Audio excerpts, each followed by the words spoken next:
Ya, demikianlah 3 orang yang sudah menolong kita hari ini, membagikan pengetahuan bagi kita semua untuk kita lebih mengerti, lebih memahami fakta tentang LGBT yang benar-benar sudah menjadi fakta bukan hanya zaman sekarang ya, tapi sejak di Alkitab ya, itu sudah menjadi persoalan. Tuhan sudah kasih tunjuk bagaimana sikapnya melalui Alkitab dan kita sudah mendengarkannya. Sekarang giliran kita yang berbicara lewat tanggapan-tanggapan kita. Mungkin ada pertanyaan-pertanyaan dari saudara-saudari sekalian, Bapak Mama. Silakan tunjuk tangan untuk saya bisa melihat. Ya, Ibu Pendeta Levi, ada lagi kok? Ada lagi? Satu sah. Ya, kalau hanya satu saja ini saya jadi punya tanda tanya besar. Ya, nanti sebentar baru sebutkan nama. Untuk sementara baru 2 orang ya. Mungkin dari 2 orang ini nanti akan menjadi 2.000, saya tahu ya. Tapi saya kasih kesempatan Ibu Pendeta Levi lebih dahulu. Silakan. Kepada siapa dan apa pertanyaannya? Silakan. Terima kasih Ibu Levi. Yang pertama kepada Ibu Andriani. Tapi sebelum saya kasih pertanyaan saya pernyataan, saya berterima kasih sekali untuk 3 materi yang sudah memberkati kami hari ini dengan memberikan pengetahuan baru yang luar biasa. Terima kasih banyak.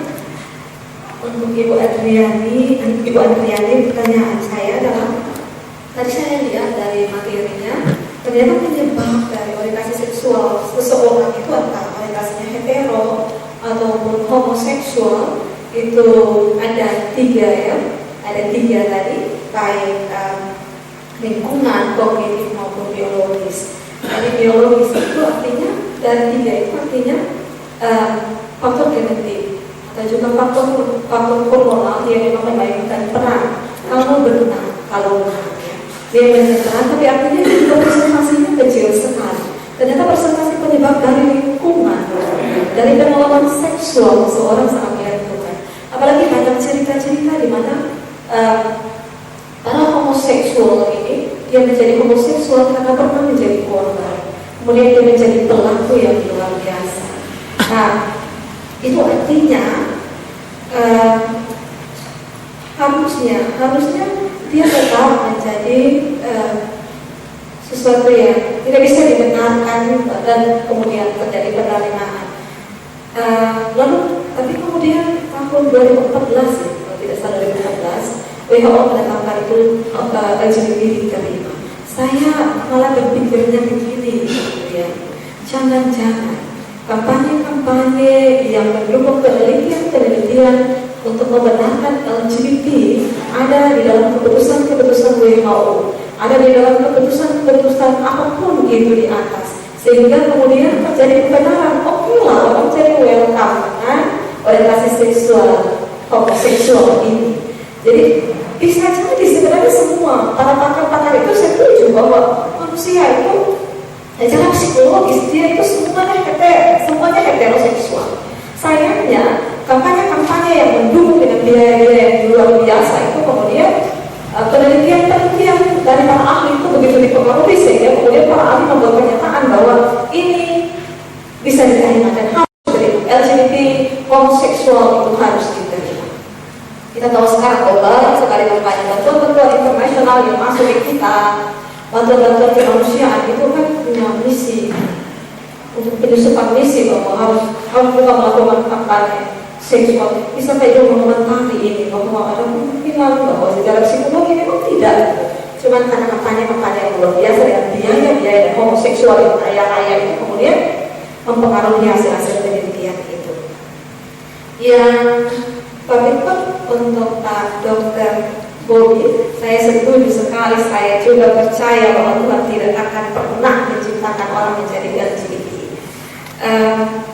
Tapi sekaligus juga saya sedih sekali karena ternyata dunia kedokteran yang harusnya menolong sampai orang kembali pada kultur dia bahwa manusia diciptakan sebagai heteroseksual, ternyata dunia kedokteran menolong sebaliknya menolong orang untuk tetap menjadi homoseksual.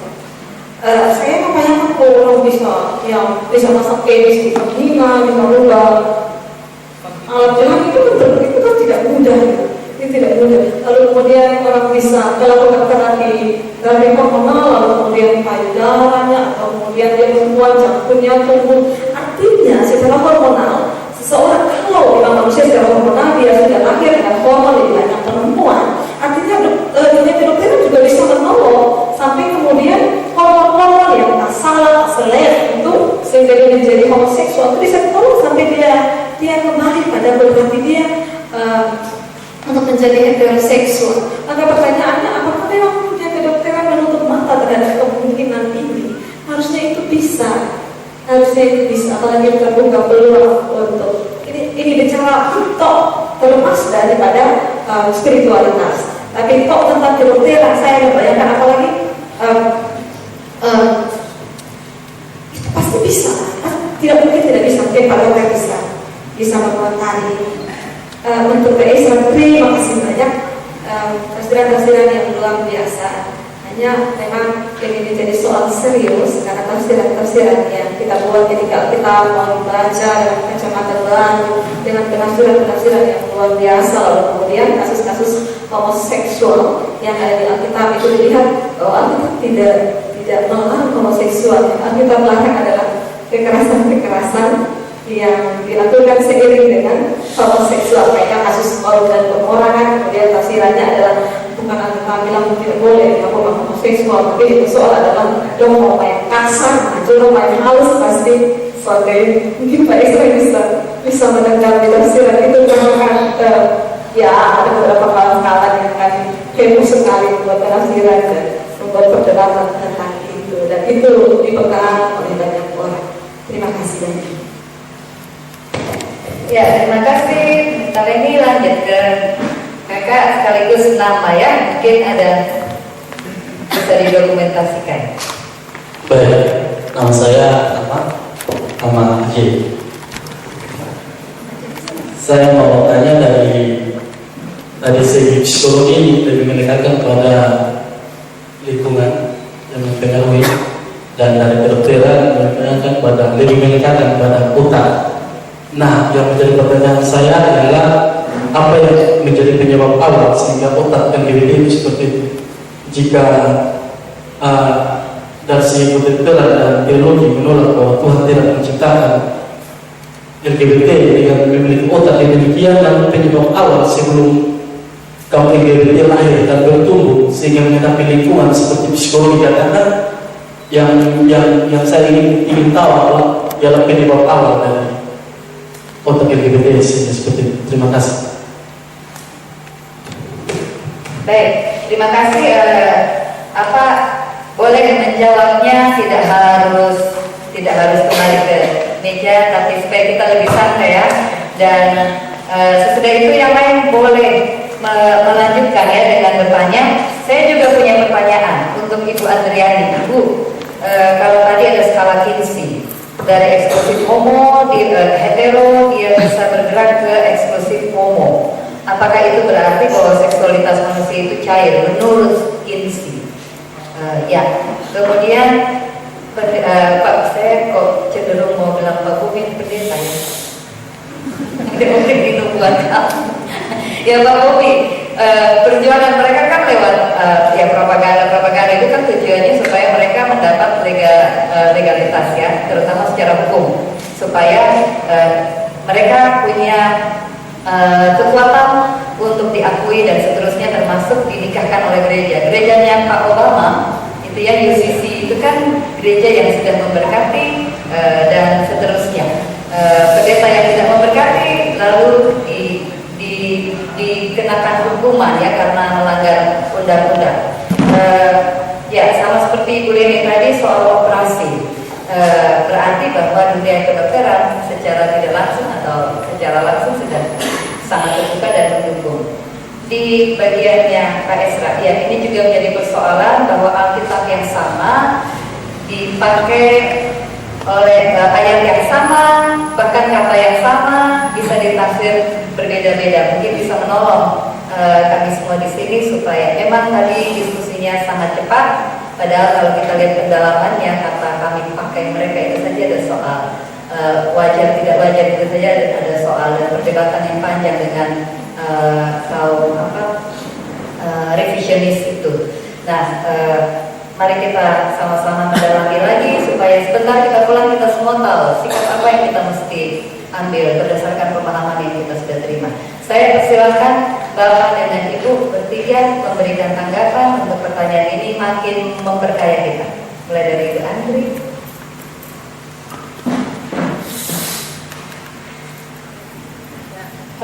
Baik, terima kasih untuk pertanyaannya. Untuk Ibu Pendeta ini ya, baik, memang benar yang dikatakan Ibu Pendeta bahwa kampanye propaganda yang begitu demikian besar hebatnya sampai sekarang, memang betul saja bisa, saya tidak punya data yang tepat benarnya, tapi bisa saja didukung, disponsori oleh orang-orang tertentu atau badan tertentu yang punya banyak cukup duit. Apalagi penelitian sangat mahal. Dan itu butuh orang yang punya uang. Jadi seperti tadi sudah disampaikan oleh Pak Dr. Bobby bahwa mereka mereka punya kemampuan finansial dan bekerja di sektor-sektor berbagai bidang dengan kemampuan finansial yang sangat baik. Jadi bisa saja disusupi oleh beberapa kepentingan dari kelompok orang tertentu untuk mendanai penelitian sehingga penelitian ini bisa dipakai untuk dijadikan suatu kebijakan baru. Bisa saja itu terjadi hal seperti itu. Dan dalam DSM sama ICT itu tuh sebenarnya statistik artinya statistik bergerak kurva normal begini, bergerak kurva normal. Yang populasi ini dulu mereka sedikit, sekarang kalau bertambah jadi banyak berada di rata-rata tengah, secara statistik hitungannya berarti mereka sudah masuk kelompok normal, jadi itu bisa diterima begitu. Karena yang berdasarkan statistik saja.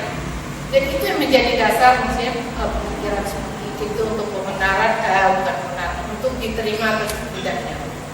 Tapi tadi saya sempat jelaskan di dalam slide saya, walaupun dalam DSM atau ICD secara tegas sudah mengeluarkan itu tidak sebagai gangguan mental, tapi secara pribadi individual kalau mau dinilai dari segi aspek kesehatan mental tetap punya ada derajat masalah gangguan pada kesehatan mental. Kesehatan mental masalahnya cukup banyak, mulai dari ringan sampai berat. Contoh yang paling kecil kita juga tiap hari ada stres ya. Tapi kalau kita lihat yang kita normal lagi stres, tapi sampai psikosomatis itu pergi periksa di Pak Dokter tidak ada masalah apa-apa, tapi tiba-tiba kepala pusing terus, sakit perut terus, mual-mual terus. Nah itu juga contoh salah satu masalah berarti ada gangguan pada derajat kesehatan mental kita. Dan mereka berarti punya juga tetap ada masalah itu. Dan ini memang menjadi satu isu penting juga dalam psikologi sekarang adalah pertanyaan buat kami itu yang juga menjadi sampai sekarang adalah untuk menentukan kondisi kesehatan mental mereka tuh bagaimana yang dikatakan itu mereka dalam keadaan kondisi mental sehat atau dalam keadaan mentalnya terganggu. Ini juga menjadi isu tentang sampai sekarang, termasuk tadi disebut oleh Pak Pendeta juga menyangkut pengasuhan anak. Padahal kita tahu model peran ayah dan ibu tidak bisa digantikan. Itu secara khas dan anak belajar lewat modeling, termasuk perilaku seksual, perilaku berkomunikasi itu belajar lewat modeling. 80% anak belajar lewat modeling. Dan kalau dia menemukan ayah sebagai homoseksual, model apa yang sudah diterima dia pelajari pertama awal misalnya, atau ibu lesbian. Itu sudah dibawa dan ini juga menjadi isu dalam psikologi sekarang, menjadi terutama dalam teori perkembangan mana yang harus ditegakkan. Berarti kamu harus kembali dan dalam prakteknya sekarang ya kembali diserahkan kepada individual itu sendiri ya, terutama praktisi. Kalau kami psikologi berarti kembali pada ini kebenaran nurani moral ajaran kita agama menegakkannya bagaimana. Jadi prakteknya kami harus kembali berkiblat pada diri sendiri, walaupun nanti yang bersangkutan kami boleh menerima dia, bergaul bersama dia, tapi mungkin pada sikap, perbuatan dan tindakan. Pada beberapa kawan saya itu saya bilang, oh kamu tidak masalah kalau kamu jatuh cinta, kamu apa itu sesuatu hal yang kompleks yang tidak bisa dengan mudah disebut. Tapi buat saya kalau kamu merasa sulit, putusan terakhir buat saya adalah kamu selibat. Ya, paling tidak supaya kamu membatasi diri untuk jangan sampai melakukan perilaku seksual lain yang keluar yang membuat kamu terlibat dalam konflik lagi yang lebih panjang lagi dan lebih rumit lagi. Jadi tidak heran para homoseksual kalau berkelahi soal pasangan bisa sampai baku bunuh, lebih ekstrim malah dari kita. Ya. Itu berarti sudah menunjukkan apa? Ada masalah pada kesehatan mental.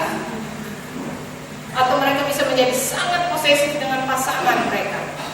Jadi sangat penjemur, sangat posesif, dan begitu ada main mata sedikit bisa langsung pasangan mati. Karena berarti itu sudah salah satu indikator bahwa ada masalah gangguan kesehatan mental. Tapi juga itu saya langsung sekalian langsung menyebut dia menyangkut skala Kingsley. Seksualitas kita tidak cair sebenarnya. Skala ini sebenarnya dibuat waktu itu untuk mengukur kecenderungan orientasi seksual seseorang itu lebih kemana, untuk buat dari diri kita sendiri. Lebih cenderungnya kemana untuk mengetahui apakah betul-betul kita straight homo atau kita betul-betul hetero atau homoseksual atau biseksual. Karena jadi skala ini sebenarnya hanya untuk menentukan aja, memudahkan orang waktu itu dalam melakukan penilaian, terutama kayak pada kasus-kasus orang yang sudah terlibat sangat lama. Mereka juga butuh bisa membuat dan bagaimana untuk membantu mereka. Nah ini yang sebenarnya dulu dipergunakan untuk itu, untuk membantu dalam penanganan sebenarnya. Itu saja. Baik, terima kasih. Mungkin langsung ke Pak Ezra dulu supaya lainnya berjalan ke. Ya, baik, ini memang tadi saya tidak ungkapkan semuanya karena waktu kita sangat sedikit. Tapi memang itu kalau seperti Ibu Neti bilang tadi bahwa memang ini juga susah, urusan Alkitab ini urusan yang panjang. Mengapa? Karena satu ayat itu bisa ditafsir macam-macam. Nah, contohnya paling nyata begini, dalam kasus yang tadi orang Sodom. Kalau kita baca sekilas kan, ini orang laki-laki semua datang dan bawa, kami mau pakai mereka. Tapi bagaimana orang-orang pendukung LGBT ini menafsirkan ayat itu? Mereka punya beberapa argumentasi. Satu, di seluruh Alkitab berbicara tentang dosa Sodom ini banyak. Mereka 10 ayat. Tapi menariknya adalah bahwa ternyata dari semua dosa Sodom yang dibicarakan di seluruh kitab suci, tidak ada satu pun yang berkaitan dengan homoseks. Kalau memang homoseks adalah dosa dari orang-orang Sodom, adalah aneh mengapa seluruh kitab suci ketika menyinggung kadang-kadang bicara kesombongan mereka, bicara tentang ketidakpedulian mereka dan lain sebagainya, tapi tidak disinggung soal homoseks. Itu argumentasi mereka pertama. Kedua, supaya kami pakai mereka. Mereka mau jangan kata pakai itu periksa dulu bahasa Ibrani-nya. Bahasa Ibrani yang dipakai itu adalah yada. Dan yada itu arti dasarnya adalah mengenal. Jadi bawa keluar mereka karena kami mau yada mereka, kami mau kenal mereka. Jadi bukan mau hubungan seks, tidak. Ini karena ini dua tamu ini datang ke rumah lo, tidak permisi lapor RT, KRW, ya kan?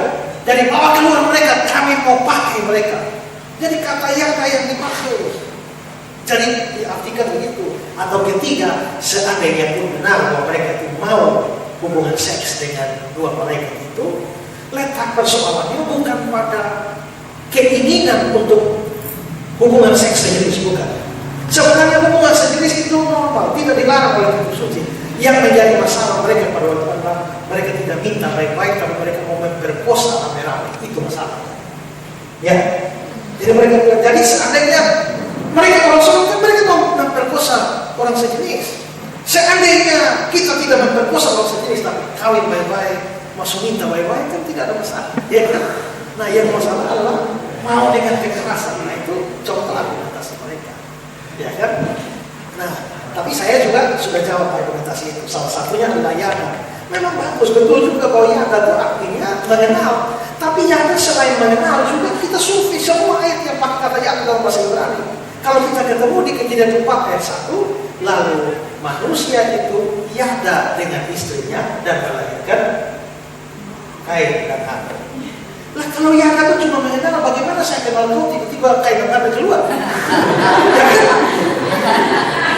Jadi yada itu juga maksudnya adalah yada itu adalah mengenal secara intim dalam pengertian melibatkan unsur seksualitas di dalam. Ya, memang ini mengandung unsur seksualitas di dalamnya. Itulah sebabnya bahwa Adam harus diada dengan Hawa baru melahirkan anak. Karena itu semua hubungan seks yang tanpa mengenal ketemu di jalan lipat saja, ya toh. Nah itu tidak nyata, maka itu menjadi sesuatu yang menyimpang. Nah itu saya pakai bukti ayat putih bahasa Ibrani segala macam untuk menunjukkan bahwa betul-betul kata Yada berhubungan dengan hubungan seks. Ketiga, kalau mereka bilang bahwa persoalannya bukan hubungan sejenis tapi karena berkosa, coba kita lari ke Yudas ayat 7. Dalam Yudas ayat 7 orang-orang sono mengejar kepuasan tak wajar. Nah, kalau kita bicara kepuasan tak wajar ini kita perang lagi pada arti kata tak wajar di situ. Bagaimana? Nanti itu kita argumentasi, lihat dictionary dan sebagainya, kamus gunanya apa sih orang tunjukkan. Gitu. Nah, jadi memang rumit.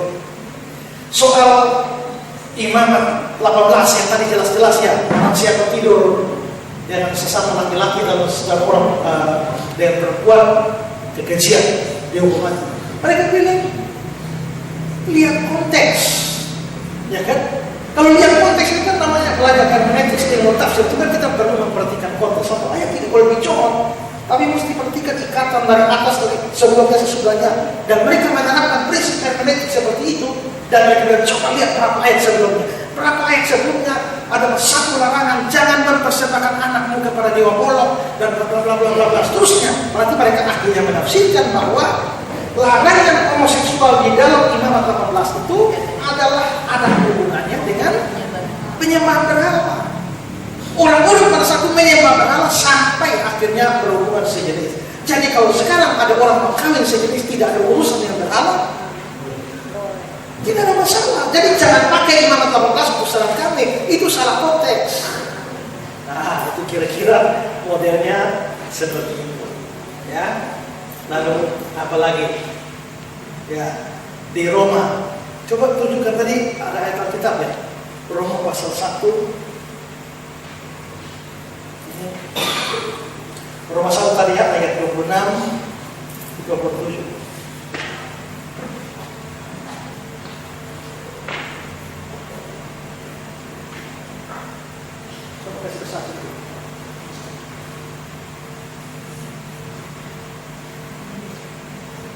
Ya, Roma 1:26-27. Karena itu Allah menyerahkan mereka pada hawa nafsu yang memalukan, sebab istri-istri mereka menggantikan pertemuan wajar tidak wajar dan seterusnya. Tadi saya kutip ini kan homoseks dan lesbian, tapi mereka bilang, tafsirnya jangan sembarang, jangan coba lihat konteksnya, coba mundur sampai ayat 21-22. Jangan tes keluar dulu. Ya. Ayat 21-22. Nah, sebab sekalipun mereka menyerang Allah, mereka tidak memuliakan Dia sebagai Allah. Mereka memuji syukur padanya. Sebaliknya pikiran mereka menjadi sia-sia, hati mereka menjadi bodoh. Mereka berbuat seolah-olah mereka penuh hikmat. Mereka menggantikan kepada Allah yang tidak fana dan gambaran yang mirip dengan manusia yang fana, burung-burung, binatang-binatang berganti kepala, binatang-binatang yang berjalan dan seterusnya. Berarti mereka menyembah berhala. Karena ganti Allah dengan burung-burung dan ini sebenarnya ini menyembah berhala. Maka Allah menyerahkan mereka. Berarti konteksnya Roma pasal 1 adalah penyembahan berhala. Jadi kalau kita sekarang berhubungan sejenis tapi tidak ada urusan dengan berhala, kita tidak ada urusan dengan berhala, kita betul-betul bahkan hadir di gereja minta pemberkatan, ya kan? Bukan berhala, jadi tidak salah. Roma 1 ayat 26 ini salah kalau dipakai untuk menyerang LGBT. Saya debat dengan satu orang di Facebook tentang ayat ini. Coba kasih tunjuk ulang Roma 1 ayat 26. Besar, sedikit bagus.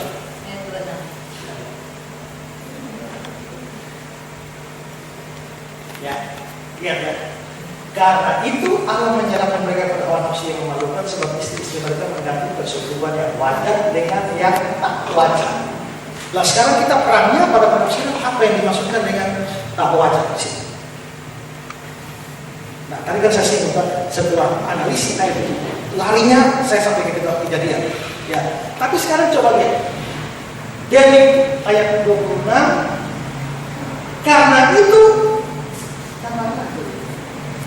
Karena itu Allah menyerahkan mereka pada hawa nafsu yang memalukan, sebab istri-istri mereka menggantikan meningkatkan persetubuhan yang wajar dengan yang wajar.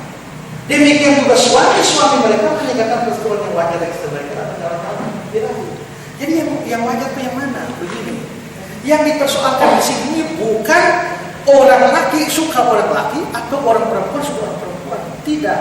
Yang dipersoalkan ini adalah bahwa kau sudah punya istri, orang laki sudah punya istri, tapi meninggalkan istrinya, lalu pergi dengan laki. Jadi kalau orang sudah punya istri, meninggalkan istrinya, lalu pergi dengan cara laki, itu baru salah.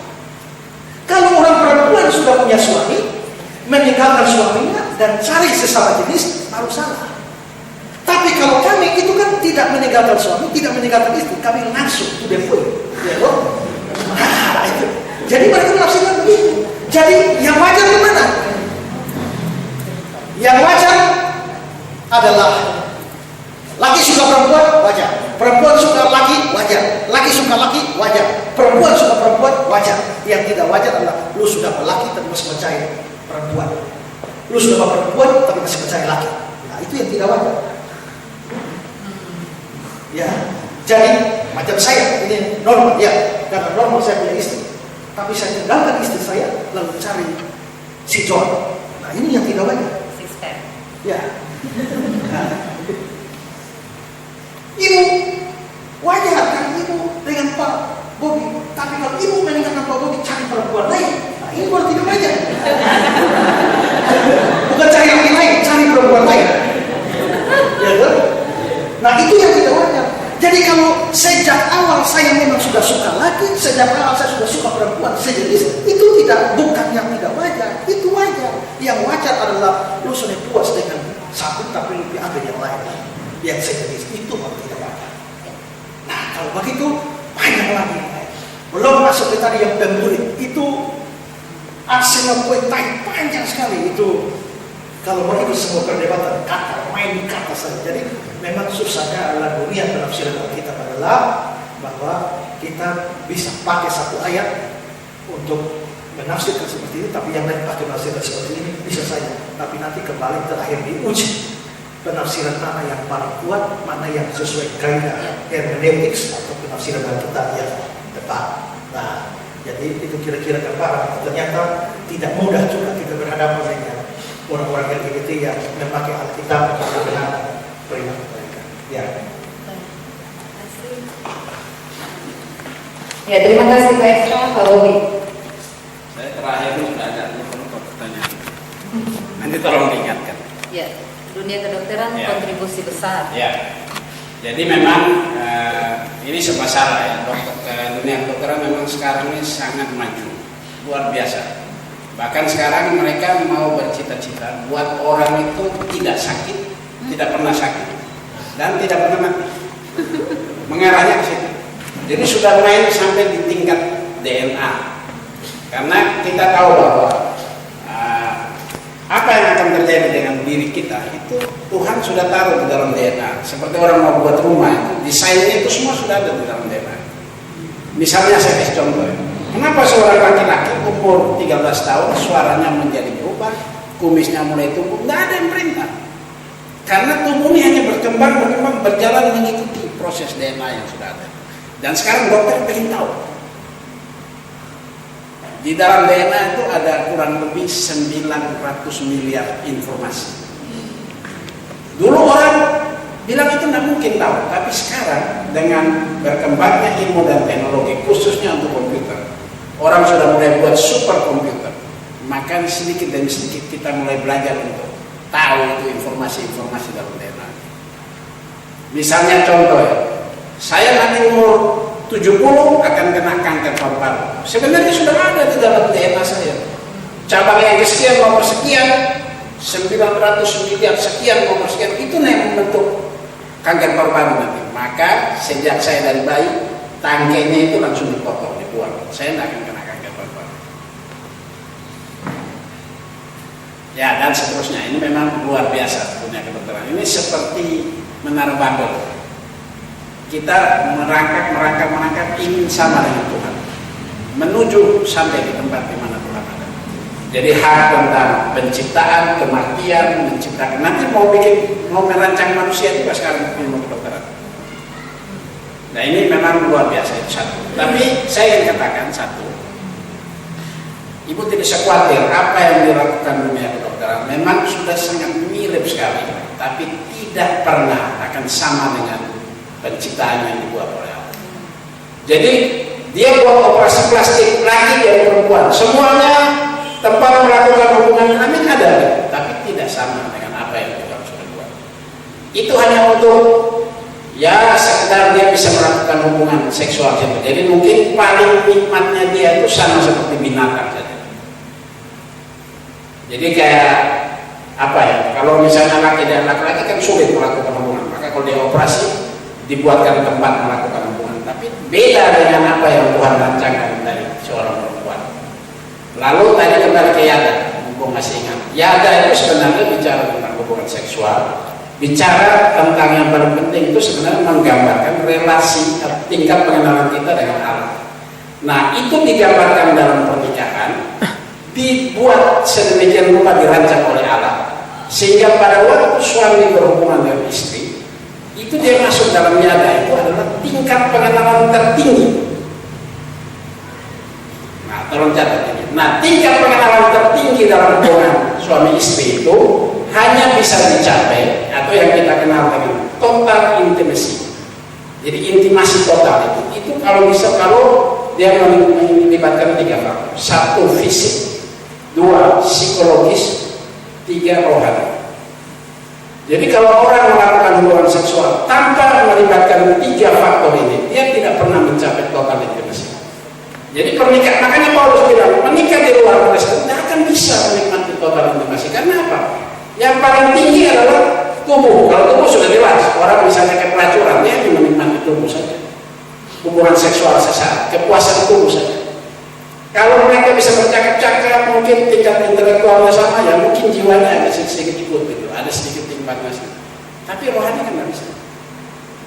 Jadi kayak 3 mata kain itu hanya nyantol 1 aja. Jadi intimasi totalnya tidak tercapai. Jadi tidak bisa.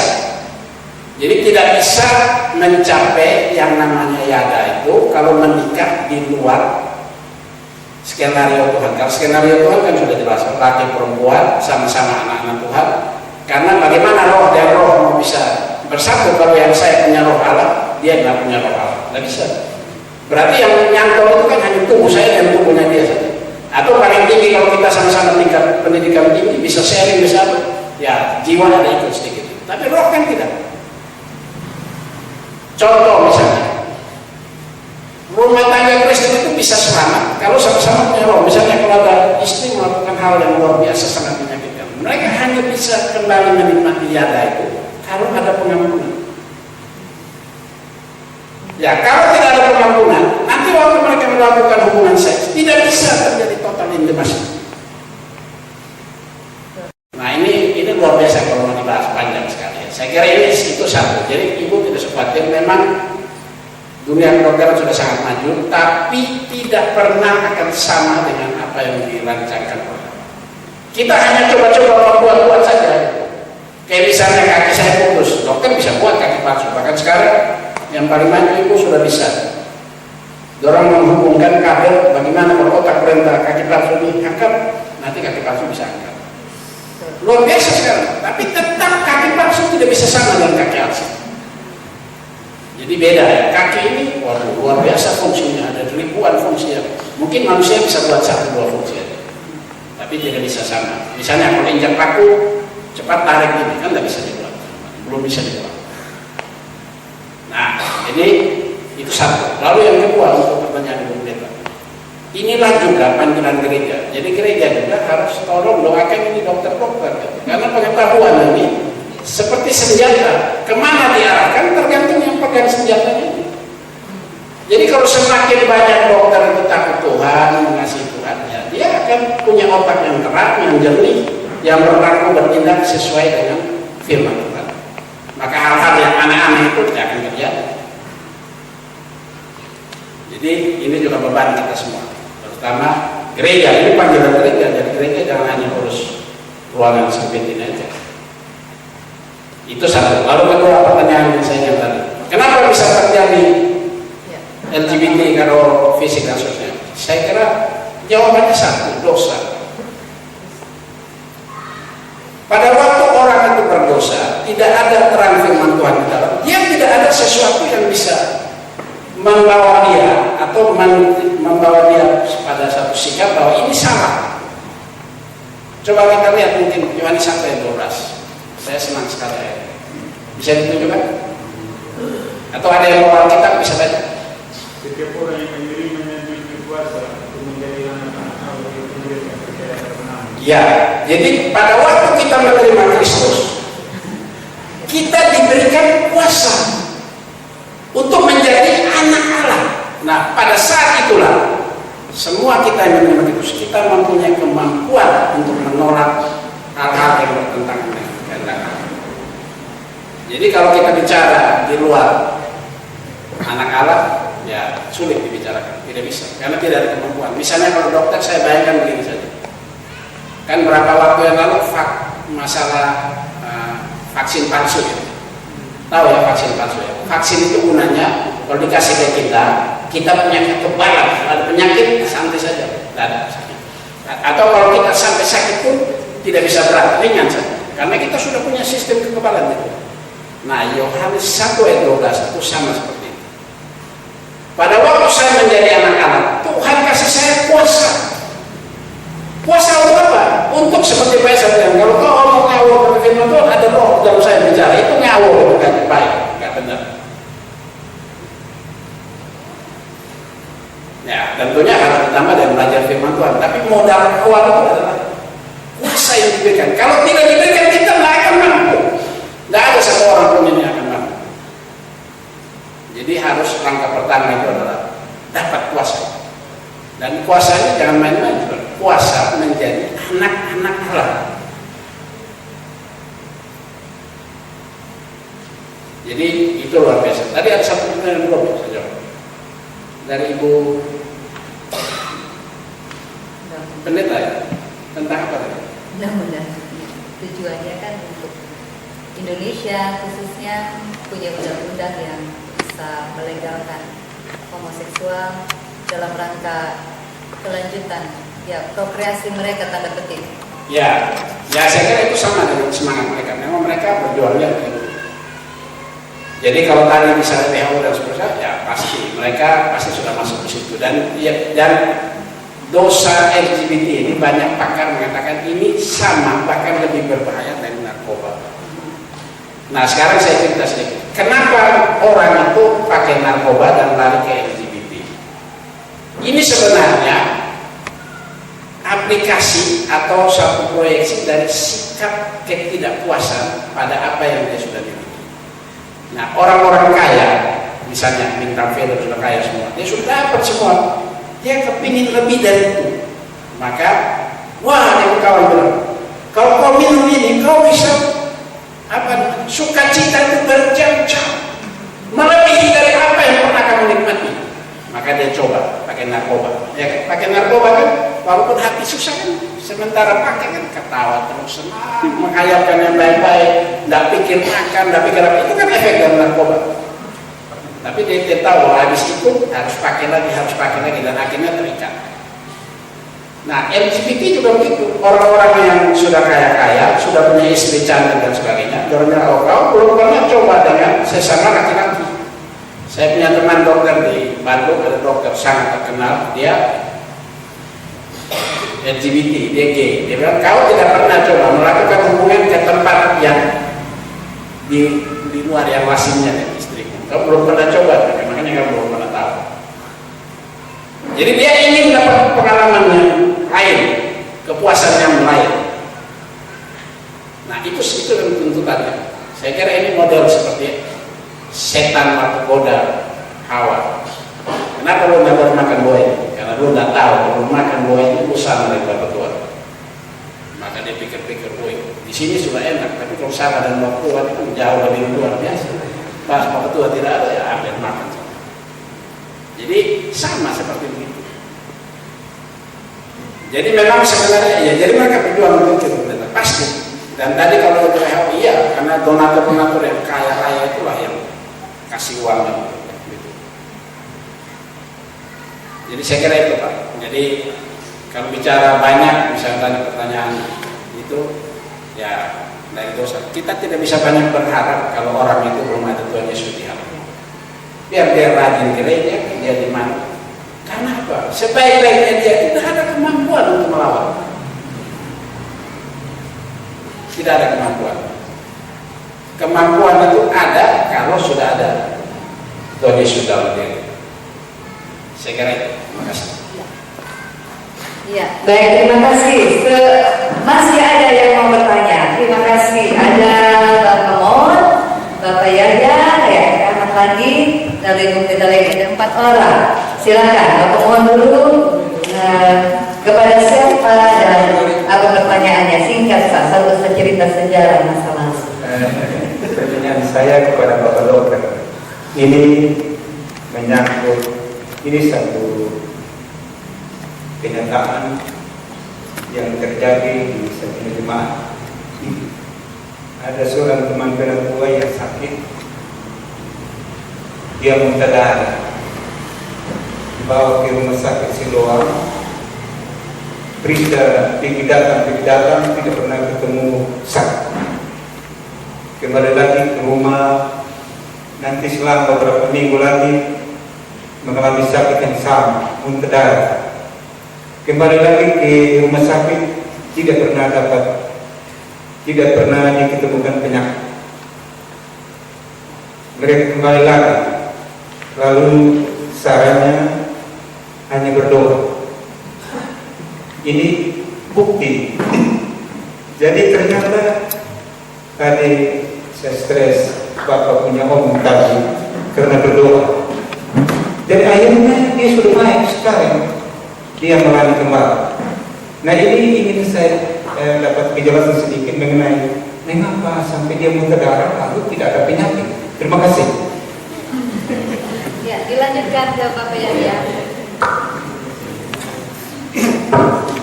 Baik, terima kasih.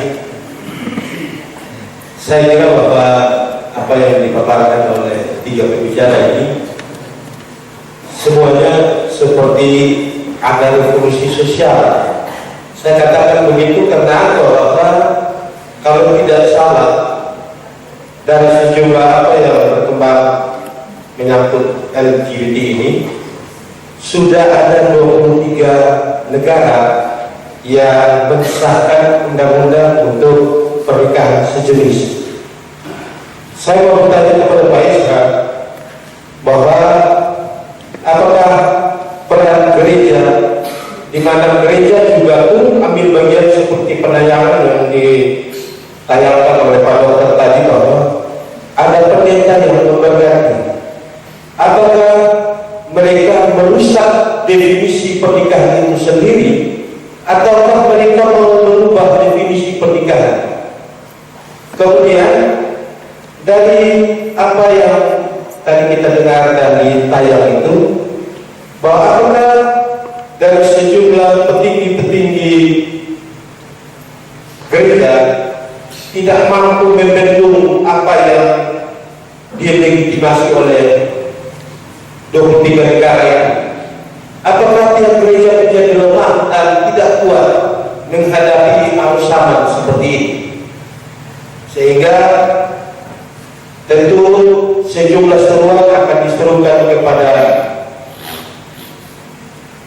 jemaat atau masyarakat bahwa masyarakat hanya cukup untuk harus kuat beriman, tetapi apakah hanya himbauan sebatas itu yang dititipkan?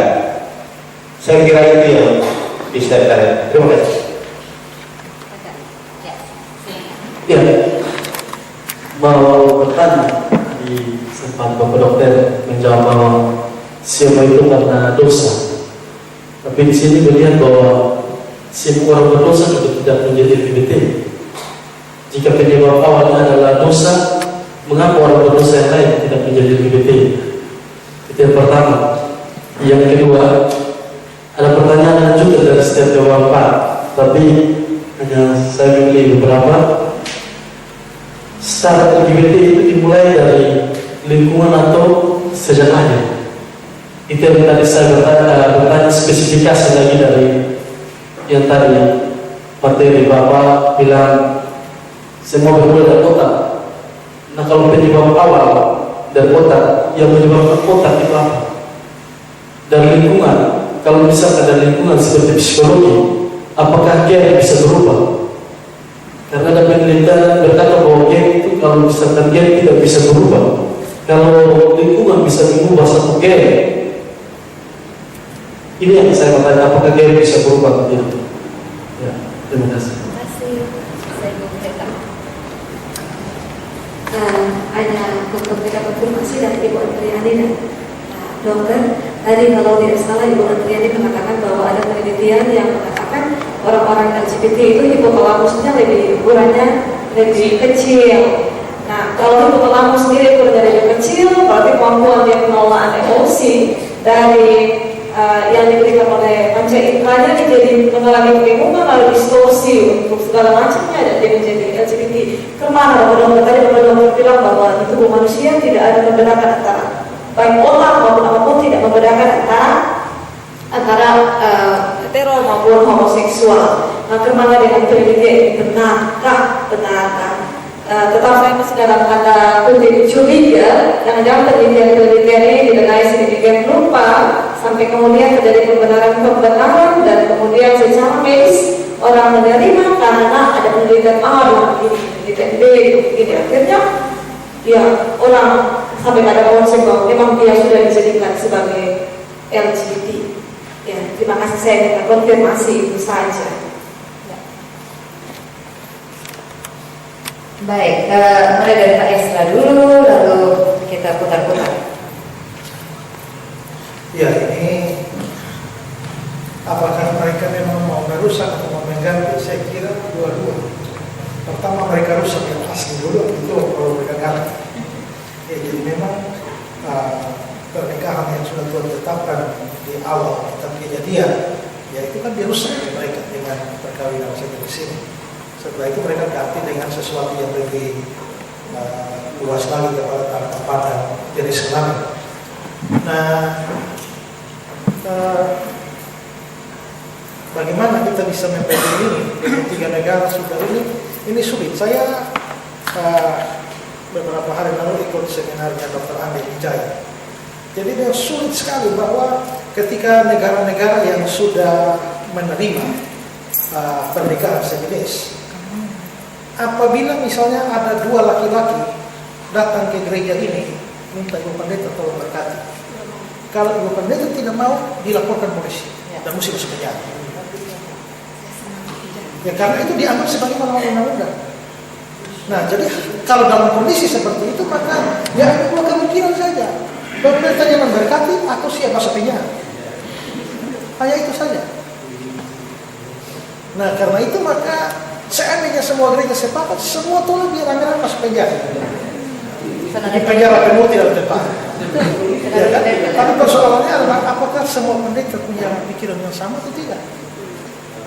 Tak usah menolak. Soal menyetujui saja kan beda-beda.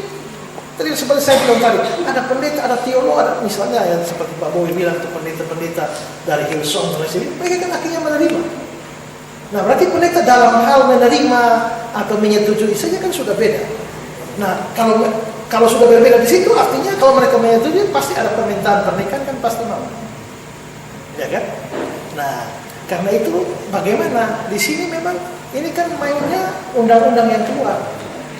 Nah, sekarang apakah gereja ini hanya kasih kuat umat saja atau tidak ada upaya lain? Menurut saya sebenarnya bisa. Tapi itu adalah kita harus berusaha sedemikian rupa supaya anak-anak Tuhan, orang-orang yang takut kebenaran itu duduk pada posisi-posisi strategis dalam pemerintahan yang menentukan terciptanya satu undang-undang menyetujui atau menolak. Itu Dr. Andi cerita bahwa kenapa Amerika begitu dulu, akhirnya voting. Begitu voting yang menolak perkawinan sejenis kalah cuma 1 suara. Kalah 1 suara akhirnya undang-undang besar. Seandainya ada anak Tuhan satu lagi di situ, ya kan? Atau 2 orang anak Tuhan situ, mungkin dia kelebihan 1, tidak akan jadi perkawinan sejenis. Lalu, ini semua informasi saya dapatkan Dr. Andi saja. Ada satu negara bagian, saya lupa di negara bagian apa. Begitu Amerika sahkan perkawinan sejenis, ini negara bagian. Itu dari kampung halamannya Billy Graham. Ya, kotanya Billy Graham. Karena mereka masih dipengaruhi oleh gerakan penginjilan yang hebat, maka negara bagian ini menolak perkawinan sejenis. Pada waktu mengatakan menolak perkawinan sejenis, otomatis kurang lebih beberapa saat kemudian lalu pabrik rokok terbesar yang mempekerjakan ribuan pekerja di sana langsung menarik sahamnya, berhenti, pabriknya ditutup dan terjadi semua PHK, semua banyak warga kota yang PHK. Lalu begitu LGBT disahkan, nah ini langsung berlaku. Ini lagi-lagi dari Dr. Andi cerita di seminar itu. Lalu semua sekolah, ada sekolah-sekolah itu disuruh terima, termasuk sekolah-sekolah Kristen. Dan itu kan WC-nya kan hanya pilihannya cuma 2 WC. Toiletnya laki atau perempuan. Nah lalu akhirnya dibuat pakai satu aturan yang baru.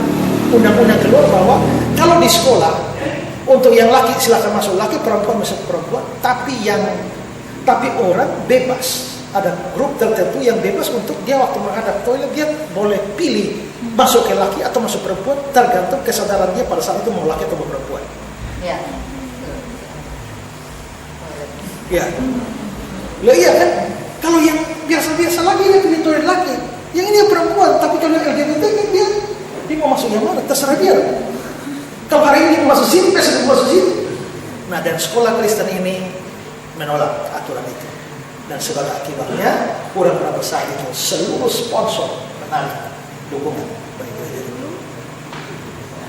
Nah, kalau begitu maka memang backing mereka ini kan cukup kuat, orang-orang kaya dan segala macam ini mendukung ini semua para sponsor ini. Dan kalau itu menolak artinya risikonya berat bagi gereja. Nah, maka memang penyesatan model begini memang menurut saya tidak bisa dihindari. Karena kalau itu sampai dihindari, Alkitab salah. Karena Alkitab sudah menubuatkan bahwa kehidupan manusia di zaman akhir ini model seperti Sodom dan Gomora, seperti zaman Nuh. Ya. Nah, jadi memang menurut saya sih secara global tidak bisa dilawan. Tapi mungkin secara negara kita ini mungkin kita perlu berdoa supaya, dan juga cuma berdoa bahwa bagaimana mengusahakan supaya anak-anak Tuhan ini bisa duduk pada para pengambil kebijakan.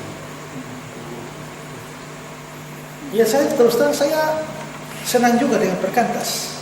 Mengapa? Karena Perkantas ini kan mendidik mahasiswa sedemikian rupa. Ini mahasiswa-mahasiswa ini yang mereka tidak jadi pendeta, tapi mereka jadi majelis di gereja. Kan bagus kan? Nah, kalau mereka menjadi duduk di dalam posisi-posisi penting dalam pemerintahan, apalagi menyangkut pengambilan kebijakan, apalagi sampai voting setuju atau tidak setuju.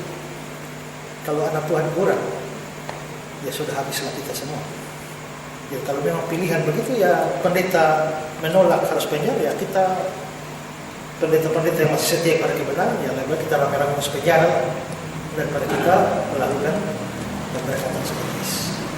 Sekarang mungkin belum terasa, entahlah 2-3 generasi di bawah kita bagaimana kita tidak tahu. Ya, tapi menurut saya ya memang penguatan umat harus diberikan di satu sisi, tapi mungkin ada upaya politik bagaimanakah supaya anak-anak Tuhan betul-betul bisa berperan penting di dalam pengambilan kebijakan. Ya. Silakan Pak. Ya. Jadi memang penelitian itu banyak sekali, penelitian ribuan, bahkan kalau kita lihat di jurnal-jurnal juga penelitian banyak sekali. Nah, penelitian masing-masing penelitian itu punya tujuan. Dan tujuan terutama itu adalah kalau kita misalnya terutama di negara seperti kita atau orang yang tidak punya uang banyak, kalau idealnya kalau saya punya uang banyak saya teliti atas kehendak saya sendiri. Tapi kebanyakan sekarang itu bukan begitu. Kebanyakan itu ada orang yang punya uang banyak, dia bilang ayo siapa yang mau meneliti tentang ini dia bantu. Ya, nah, kebanyakan yang terjadi itu berarti kita harus mengikuti apa yang dia inginkan. Nah itu satu. Itu sudah bias satu ya kalau dalam secara ilmiah. Yang kedua, bias yang kedua itu bisa bisa saja kan penelitian ini kan pakai banyak metode. Merubah metode saja sudah bisa hasilnya berbeda. Ketiga, dia merubah cara menghitung statistik. Penelitiannya kan pakai statistik. Mau pakai misalnya ini berhubungannya lah. Nah, berarti dia pakai apa di statistik misalnya, oh kita mau pakai yang P-nya berapa? 0,05 0,01. Nah, itu bisa di-setel. Misalnya tadinya nggak berhubungan, tapi kalau 0,05 nggak berhubungan. Oh, kalau itu kita pakai yang 0,01 rumus statistik. Nah, pakai 0,01, oh ini dia, ini berhubungan. Ya itu. Jadi banyak penelitian. Tapi saya sebagai dokter saya nggak percaya ada rumus yang lebih kecil. Karena banyak juga penelitian mengatakan itu nggak ada hubungannya. Banyak yang mengatakan, oh dia yang pilih-pilih dari jenazah-jenazah yang hipotalamusnya kecil, dia kumpul-kumpul dan oh ini contohnya orang-orang yang kayak gitu. Itu satu tipe ya. Jadi saya kira bagaimana saya bisa mendapat kepastian seperti ini? Saya mendapat kepastian seperti ini karena saya percaya benar-benar firman Tuhan. Itulah yang harus menjadi sambil praktik. Saya belajar banyak di ilmu kedokteran itu banyak sekali yang merongrong pengetahuan kita, merongrong keimanan kita. Tapi bagaimana saya bisa bertahan? Ya kalau saya pakai uji terakhir adalah firman Tuhan. Kalau bertentangan dengan firman Tuhan, pergi. Misalnya sekarang orang bilang, wah dunia ini menurut Alkitab itu baru berapa ribu tahun? Salah. Dunia sekarang ini sudah sekian puluh juta tahun, mulai terbentuk dari 0,1 sel yang kecil-kecil, ada reaksi kimia begini lalu berubah jadi begini, akhirnya sampai jadi monyet, akhirnya jadi manusia. Dan itu bisa dibuktikan, mereka bikin bukti.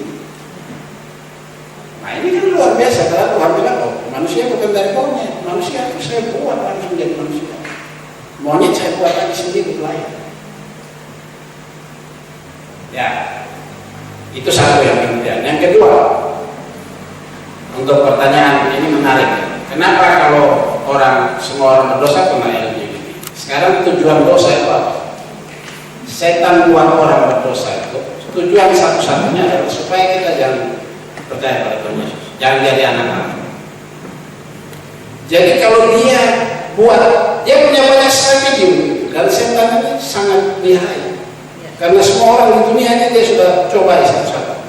Sehingga dia tahu tipe model kayak Pak Esra ini harus dicoba dengan rumus ini. Karena dengan rumus lain tidak akan mempan. Lalu kalau dengan rumus ini sudah tidak mempan, saya akan pakai rumus ini. Nah, jadi secara sederhana saya berpikir begini. Kalau tanpa melakukan LGBT dengan dosa yang lain saja dia sudah amblas, sudah KO, buat apa lagi saya merepotkan dia dengan dosa LGBT? Dosa LGBT dirancang untuk zaman sekarang ini dengan tuntutan manusia seperti kita. Jadi saya kan juga baca tanda-tanda zaman. Kalau sekarang kita dikasih dosa yang kuno-kuno yang tidak jelas, tidak tahu kita. Kita maunya yang tren, yang top-top, narkoba, ini, itu. Jadi setan juga mengikuti perkembangan. Nah, sekarang mengarah ke tadi, apakah DNA berubah? Oh tidak, DNA tidak berubah. DNA itu dari awal sampai kita pulang tetap itu DNA. Karena itu yang Tuhan sudah rancang dalam kita. Kita tidak punya kewenangan, kemampuan sedikit pun untuk merubah-rubah itu DNA. Nah, lalu pertanyaannya tadi, bagaimana dia bisa yang DNA? Pengaruh lingkungan. Pengaruh lingkungan bisa berubah. Oh, karena dia lahir sudah dengan DNA tertentu. Ya. Jadi tidak tadi kembali ya. Tidak ada orang lahir dengan DNA LGBT. Tidak ada. Maksudnya dia sudah langsung jadi orang LGBT, tidak ada. Tapi apakah dia dilahirkan dengan DNA tertentu? Iya, DNA tertentu.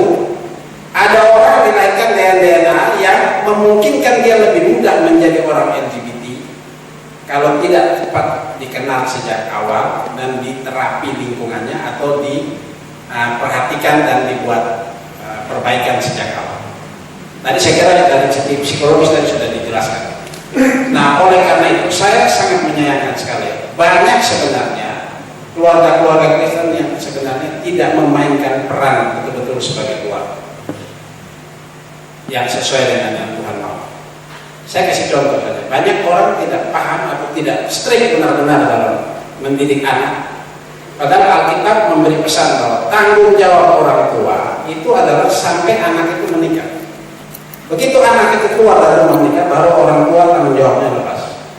Tapi coba kita lihat sekarang.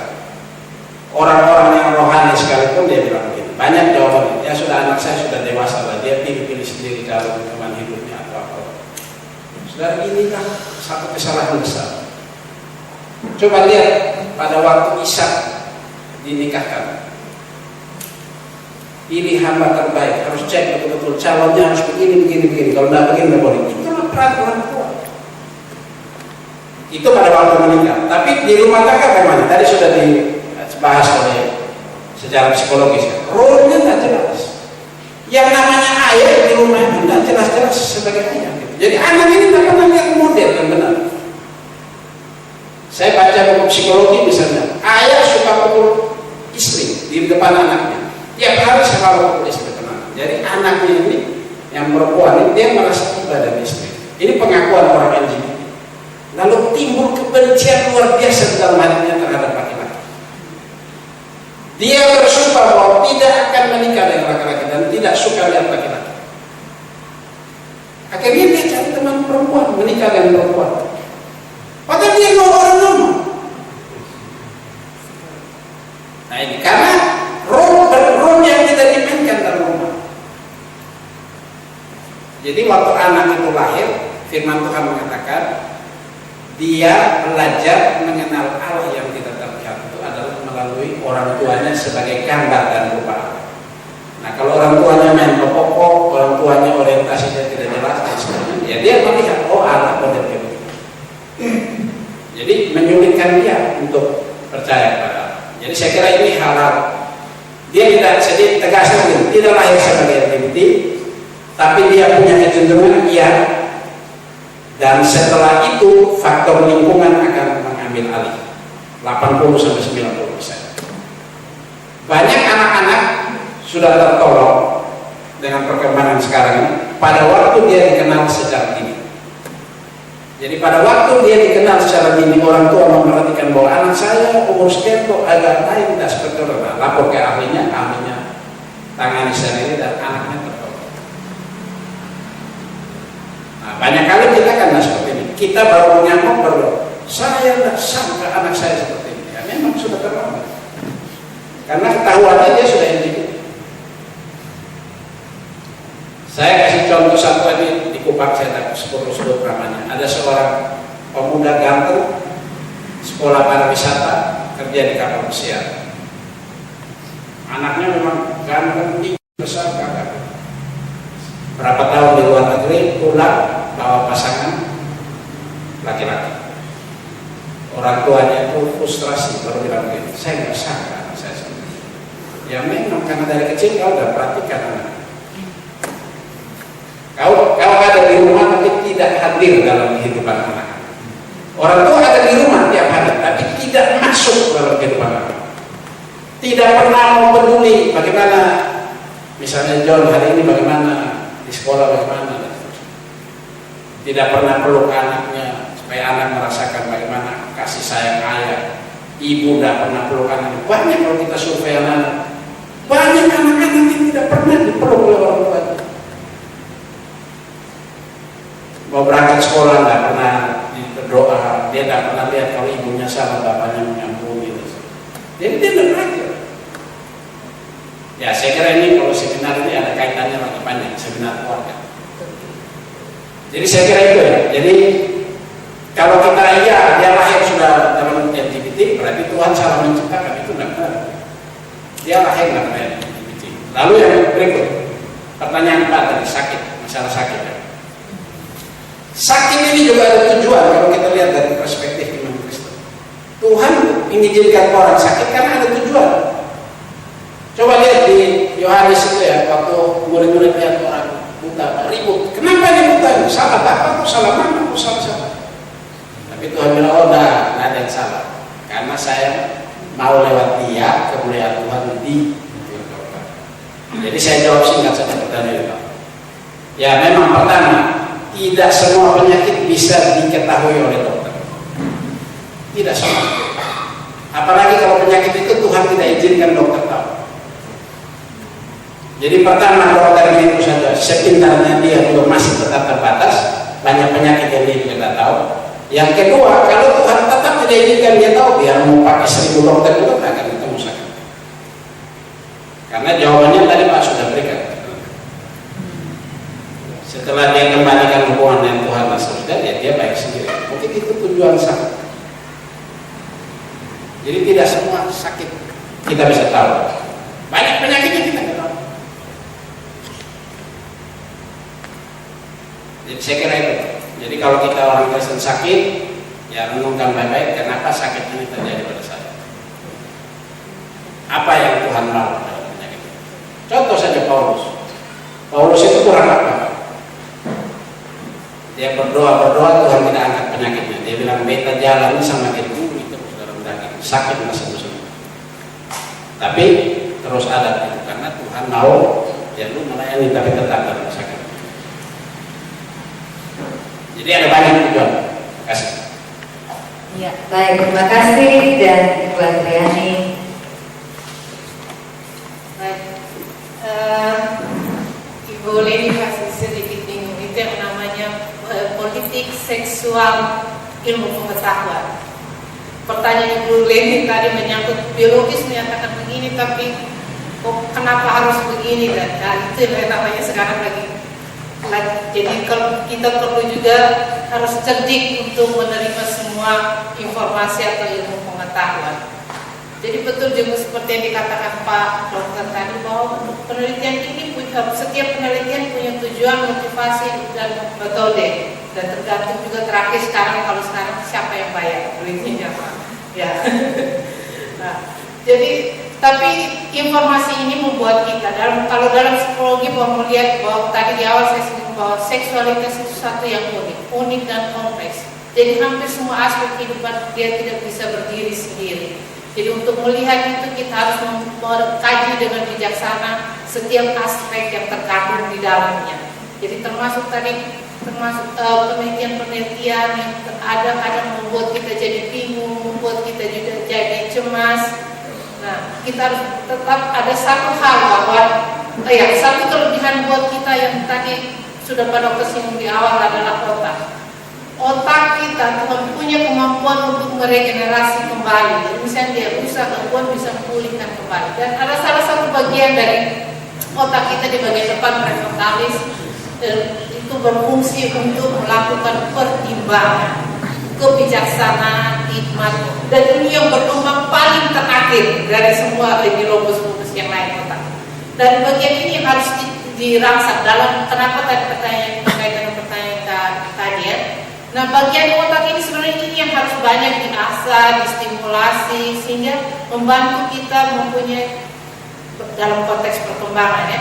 Ini membantu kita untuk bisa bertumbuh dengan baik, bisa memilih, menilai, melakukan penilaian, terus kemudian melakukan pertimbangan, lalu memutuskan. Nah, ini yang harus banyak diasah dan dilatih. Ini pengaruh lingkungannya terhadap genetik yang kita bawa itu adalah di situ. Jadi bisa saja mungkin hasil penelitian bisa saja mungkin benar, sedikit dia mengandung kecenderungan ada. Tapi kalau dia tidak mendapatkan cukup pengasuhan yang baik, bimbingan yang baik, maka dia nanti besok ketika berkembang ini menghadapi persoalan ini dia akan melakukan kesalahan dalam melakukan penilaian, pertimbangan dan melakukan keputusan. Nah, disinilah pengaruh dari antara faktor bawaan, alami dan lingkungan. Ini sebenarnya dua hal yang tidak bisa dipisah. Dua-duanya kalau dalam perkembangan teori psikologis dulu perkembangan bahwa pengaruh ada yang nama istilahnya nurture dan nature, alam dengan lingkungan dengan bawaan, itu satu. Tapi sekarang konsep itu sudah bergeser bahwa ini sebenarnya dua hal yang tidak bisa dipisahkan, mempunyai andil saling mengisi. Jadi anak biar dia genetiknya baik, tapi kalau tumbuh dalam kondisi lingkungan yang baik, tidak distimulasi dengan baik, dia juga jadi tidak berkembang optimal. termasuk salah satu menjadi masalah pornografi. Pornografi kenapa sama beratnya bahayanya dengan narkoba adalah karena merusak apa ini? Di bagian depan area prefrontal. Sekarang yang istilah kerennya sekarang merusak kemampuan dokter sekarang kemampuan untuk melakukan keputusan. Sekarang lagi tren executive function, istilah teknisnya begitu. Kemampuan untuk melakukan penilaian. Karena ketika ini pornografi terus-menerus dimasuki, tadi Pak Dokter sudah jelaskan di awal, kita menerima informasi lewat sensori kita, masuk terus-menerus, akhirnya membuat ketidakseimbangan, terutama buat anak yang lebih kecil, perkembangan otak ini belum matang untuk menilai semua aspek, akhirnya mempengaruhi dia dalam pertumbuhan selanjutnya. Besoknya, saya menemukan mahasiswa saya, ada satu dia datang, waktu saya mau kegiatan itu, dia mengaku kecanduan pornografi. Dia bilang ya kesulitanmu sekarang jadi kamu tidak bisa berkonsentrasi, kesulitan melakukan mengambil keputusan. Iya, saya menganggap hal itu. Iya, salah satu cara kecuali kau datang kalau kau mau kita sepakat dan saya bisa bantu kamu. Dan itu menjadi bahaya sekarang buat kita. Jadi kita di sinilah peran dan orang tua, tantangan buat keluarga zaman sekarang adalah untuk sedini mungkin mengasuh anak kita dengan sebaik-baiknya. Dan terutama ya itu tantangan sekarang akses, apalagi akses telekomunikasi, internet segala macam begitu mudah, begitu gampang. Jadi itu yang harus kita waspadai ya. Sudah itu. Ya, baik, terima kasih banyak. Saya yakin bahwa Kau masih kepingin tahu lebih banyak, masih ada rasa kurang puas juga mungkin ya, tetapi ya kita bukan dibatasi waktu, kita harus membatasi diri kita karena waktu kita sekarang sudah hampir jam 8 dan itu berarti kau sudah di sini kurang lebih 3 jam. Pasti sudah ada masalah-masalah lain yang muncul ya berkaitan dengan ya untunglah ada kue. Karena itu saya mau akhiri dengan pertama bahwa kita belum selesai. Masih ada bab 2, bab 3 dan seterusnya. Bab 2-nya mungkin hari ini kita sudah lakukan sesuatu, mendapat pemahaman. Mungkin kita juga perlu melakukan semacam dialog dengan mereka yang pro LGBT, atau mungkin kita perlu melakukan lagi satu seminar khusus tentang LGBT tetapi khusus untuk para orang tua. Karena ternyata bahwa dari ketiga bicara kita, akhirnya kita harus pulang kembali ke rumah dan kita mesti punya PR besar sekali di rumah kita masing-masing. Dan untuk itu beberapa hal menjadi kesimpulan kita. Kalau Pak Dokter bilang ada vaksin palsu, ternyata juga ada laki-laki palsu, ya ada perempuan palsu. Padahal Tuhan jadikan asli ya. Tetapi hal yang menariknya adalah bahwa ada intervensi ilahi ya. Intervensi ilahi, kita mau bilang otak kita kayak apapun juga, ternyata bahwa kita ini ibarat materi yang bisa diintervensi oleh hormon, bisa diintervensi oleh narkoba dan seterusnya. Dan karena itu ada sesuatu yang lebih tinggi lagi dari otak, sehebat-hebatnya otak kita ternyata masih bisa diintervensi oleh hal-hal yang buruk. Kita butuh sesuatu intervensi yang tidak bisa dilawan apapun. Intervensi itu hanya ada dari Tuhan Allah kita, dan itu berarti PR besar bagi gereja. PR pertama untuk keluarga, PR besar bagi gereja, bagaimana supaya informasi-informasi ajaran iman Kristen itu benar-benar dengan serius dibangun oleh gereja supaya anak-anak kita punya benteng yang kuat untuk menghadapi berbagai pengaruh terhadap otak mereka. Jangan terlalu mengandalkan otak. Kalau otak sudah rusak ya semua jadi rusak juga ya. Jadi andalkan firman Tuhan dan kebenarannya. Banyak hal kita masih bisa percakapkan, tapi kita akhiri dengan satu ajakan yang tadi dari Pak Esra. Dan ajakan itu hari ini sudah dimulai oleh Gereja Tamariska dan waktu muda. Saya tidak mengulang lagi apa yang Pak Esra sudah katakan, tetapi kesimpulannya adalah dari surat Yudas. Surat Yudas pasal ya hanya satu pasal saja, tapi ayat 21 bilang peliharalah demikian dalam kasih Allah dan seterusnya.